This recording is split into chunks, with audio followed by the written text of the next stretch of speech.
Sharhin fina-finai da tarihin jarumai kashi na 136. A yau za mu tashi akan ƙarshen tarihin jaruma Tamanna Bhatia. आएगा आएगा बिछड़ा यार हमारा, आएगा आएगा बिछड़ा यार हमारा. Tamanna Bhatia mai shekaru 34 a duniya, an haife ta a ranar 21 ga watan Disamba a shekarar 1986 a garin Bombay cikin kabilar Maharashtra, da mahaifinta Santosh Bhatia da kuma mahaifiyarta Rajini Bhatia. Sannan tana da wa mai suna Anand Bhatia wanda yake da burin fita ƙasar waje wato Ingila yayi karatu, amma ba su da hali domin ko makarantar da yake a ƙasar Indiyan din ma wanda ta kasance ingantacciya ta kuɗi ba su da hali. Amma bayan shigar ta harkar fina-finai ta cika masa burinsa, inda ya fita ƙasar waje a birnin London yayi karatu a layin asibiti ɓangaren lafiya wato ɓangaren kula da lafiyar zuciya. खींच के उसको लाएगा एक दिन प्यार हमारा, आएगा आएगा बिछड़ा यार हमारा. Tamanna ta yi karatu a makarantar Manakij Cooper Education Trust School a garin Mumbai. Tana gama karatun aji 10 ta dakata ta shiga makarantar bayar da horo akan wasan kwaikwayo da kuma kirkirar labari na rubutun zube, inda ta fara koyon rubutun littafi da kuma wasan kwaikwayo.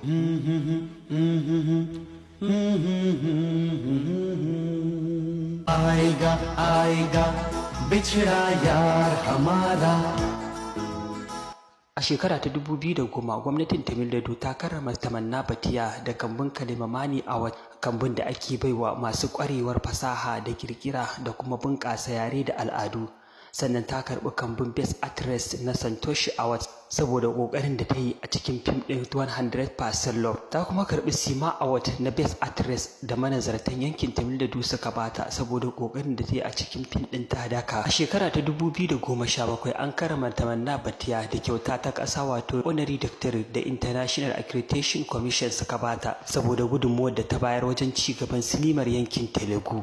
Sannan yayin gudanar da shirin fim ɗin Himmat Wala wanda aka shirya shi a arewacin India, wanda Ajay Devgan ya jagoranci shirin fim ɗin, an kaddamar da taro na gwaji a kudancin India inda ake so jaruma daga kudancin India ta hau rol ɗin, wanda asalin rol ɗin Sridevi ce ta hau rol ɗin cikin fim ɗin Himmat Wala, inda ake so za a maimaita shirin fim ɗin, amma ana so a samu jarumar da za ta hau rol ɗin daidai kamar yadda Sridevi ta aika sakon fim ɗin daidai a cikin fim ɗin na Himmat Wala Tsoho, inda a cikin gwajin da aka yi domin tantance matan da ya kamata a ce sun ja ragamar shirin fim ɗin, mata 30 sun halarta, inda a cikin gwabzawar da aka yi an zubar da mata 28, inda aka bar Tamanna da Kajal Agarwal wanda suka yi kunnen doki yayin gwajin shirin fim ɗin. Sannan aka sake yin gwaji tsakanin Tamanna da Kajal Agarwal, inda Tamanna ta kere Kajal Agarwal ɗin, aka ɗauki Tamanna a matsayin jarumar da za ta ja ragamar shirin fim ɗin na Himmat Wala wanda aka haɗa ta da Ajay Devgan. Sai dai an ce wannan gwaji da aka yi tsakanin Tamanna da kuma Kajal Agarwal ya samar da tsama a tsakaninsu.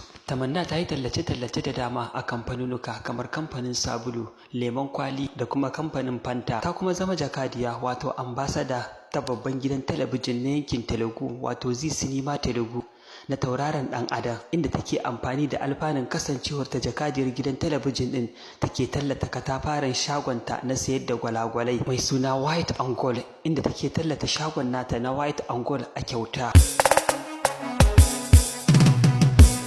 A shekara ta 2016 Tamanna ta zama jakadiyar kamfanin kayan kwalliya na Shiseido da ke kasar Japan. Har ila yau dai a shekara ta 2024 ta sake zama jakadiyar kamfanin kayan shaye-shaye na sanyi wato soft drink na kasar India.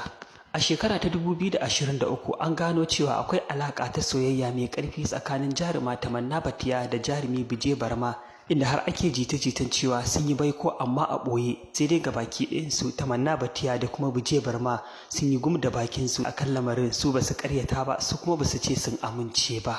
Ramas Azare kuke saurara.